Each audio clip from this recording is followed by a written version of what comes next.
Good morning, 3WD. I'm out today for an appointment, so you'll be completing Vocabulary 5. It is worth 10 points. Just as a reminder, starting April 5th, when we get back from break, we start a new schedule that is in the week 27 slides for your reference. We will start class at 11:19. I believe we have lunch B, so then we'll have lunch strangely in the middle of our class from 11:51 to 12:18. So just be prepped for that. Okay. I'll give you reminders of that too. So today you have Vocab 5, which is to demonstrate an understanding of the vocab words benevolent and resilient by accurately answering questions about each word, and then you'll do a quick Google form check-in.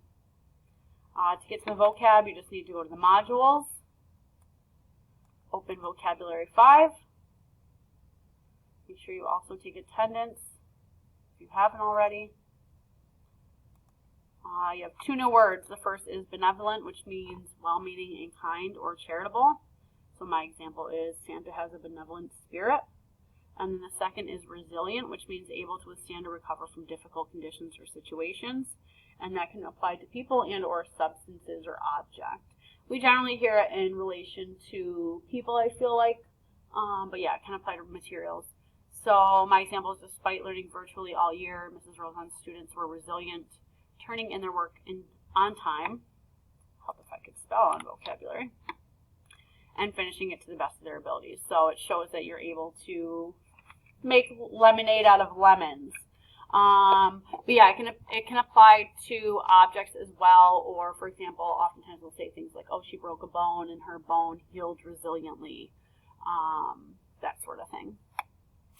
All right, for the directions, you're going to read the situations below. So on the first page, you're going to say if the situation shows that the person in the situation is benevolent or resilient. So in these blanks, you'll just erase and write either resilient or benevolent. And then where it says explain, you're going to explain why. I always have some people that say like, oh, this seems like benevolent and resilient. And if you feel that's the reason, just make sure you explain why. Because some of them are both. All right, and then that continues on to the next page. The other questions are review from past vocab. So I gave you the past vocab definitions at the top. And then this is all fill in the blanks today, so that should be a little bit easier. A lot of times I have you answer in complete sentences. So luckily you don't have to answer in complete sentences, but you need to finish my sentences. Okay, when you finish, you'll go back to the module. And there's a Google Form exit ticket. Just ask for your name, your email, your current marking period 3 average, so you need to log on to School Tool. What assignments that you owe, if any. If you don't owe any, say I don't owe any. And then you need to let me know when you plan to complete and submit the assignments. I believe our marking period 3 ends like mid-April, so there is still some time, but I want to make sure you're on top of things. And you need to schedule time to meet with the teacher. And finally, just a fun question. If you could go anywhere for spring break, real or imagined, where would you go?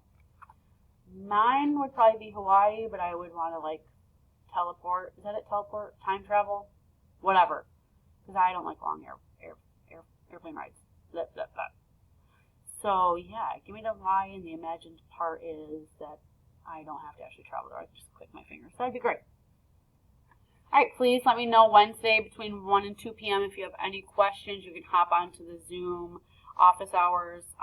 If not, just send me an email or inbox, and I'll get back to you as soon as I can.